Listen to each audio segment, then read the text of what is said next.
Hello students, আমি Nitish sir জ্ঞানজ্যোতি coaching সেন্টারের পক্ষ থেকে তোমাদের প্রত্যেককে জানাই আরো একবার স্বাগত।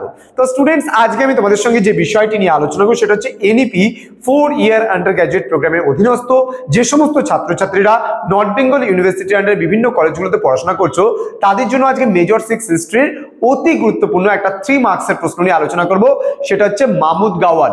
ওকে, তোমরা দেখতে পাচ্ছ এনইপি 4th সেমিস্টার মেজর 6 হিস্ট্রির মাহমুদ গাওয়ান নিয়ে আজকে আলোচনা করব। ক্লাসটি তোমরা শেষ অবধি ধৈর্য ধরে অবশ্যই শুনবে এবং ক্লাসটা কেমন লাগলো অবশ্যই শেষে কিন্তু কমেন্ট বক্সে কমেন্ট করে জানাবে। লাইক, কমেন্ট, শেয়ার, সাবস্ক্রাইব কিন্তু অবশ্যই চ্যানেলটিকে করবে। চলো শুরু করছি আজকের ক্লাসটা। কিন্তু তার আগে একটা ছোট্ট ইনফরমেশন দেবো তোমাদের। আমাদের অফিসিয়াল নাম্বারটা লিখে রাখো 6295916282 অথবা 7076398606 নম্বরে তোমরা যদি আমাদের কাছে অ্যাডমিশন নিতে চাও আমাদের এই নম্বরে ফোন করে সরাসরি যোগাযোগ করতে পারো। আমাদের টোটাল 6টা সাবজেক্টের প্যাকেজিং করানো হয় মাত্র 1199 রুপিসের বিনিময়ে। পুরো 4th সেমিস্টার তোমার কিন্তু কভার আপ হয়ে যাচ্ছে, পুরো কমপ্লিট। ওকে, চলো আজকে মাহমুদ গাওয়ান নিয়ে আলোচনা করব। দেখো, বাহুবলী সুলতান তৃতীয় মোহাম্মদ শাহের মন্ত্রী এবং সেনাপতি ছিল কিন্তু মাহমুদ গাওয়ান। আবার বলছি, বাহুবলী সুলতান তৃতীয় মোহাম্মদ শাহের কিন্তু সেনাপতি ও মন্ত্রী ছিলেন কিন্তু মাহমুদ গাওয়ান।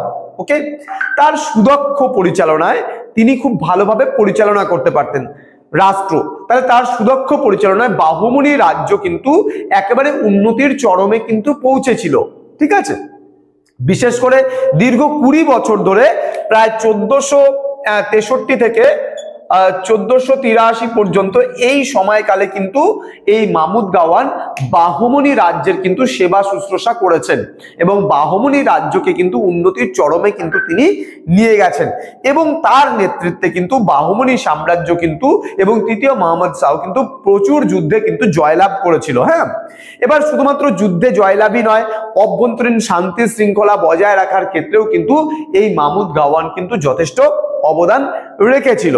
ওকে, তো কি বলছে যে তিনি অসৎ কর্মচারী যারা ছিল সাম্রাজ্যের অসৎ কর্মচারীদের কঠোর থেকে কঠোর শাস্তি দিতেন তিনি।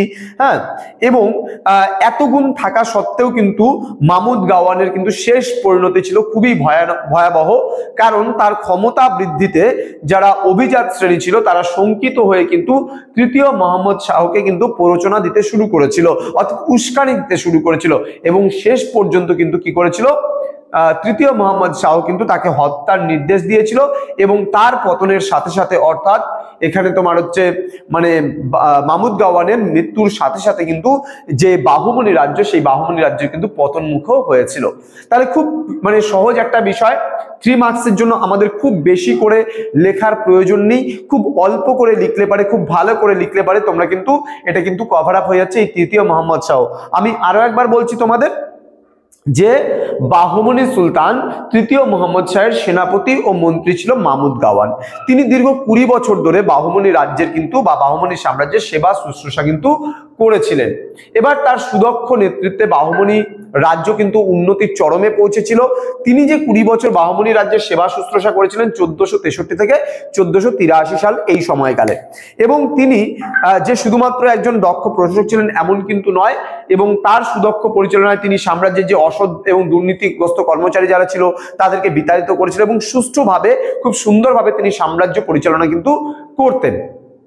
কিন্তু পরবর্তীকালে তার ক্ষমতা বৃদ্ধিতে শঙ্কিত হয়ে, অর্থাৎ তিনি কিন্তু একাধিক যুদ্ধে জয়লাভ করেছিলেন, তাহলে এই যে ক্ষমতা বৃদ্ধি, এই ক্ষমতা বৃদ্ধিতে শঙ্কিত হয়ে যে সমস্ত অভিজাত শ্রেণী যারা ছিল তারা কিন্তু তৃতীয় মোহাম্মদ শাহকে কিন্তু প্ররোচনা দিতে শুরু করেছিল বা উস্কানি দিতে শুরু করেছিল।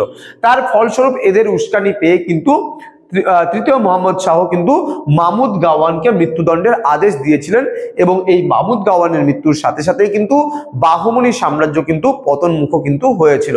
তো এই ছিল আজকের ক্লাস।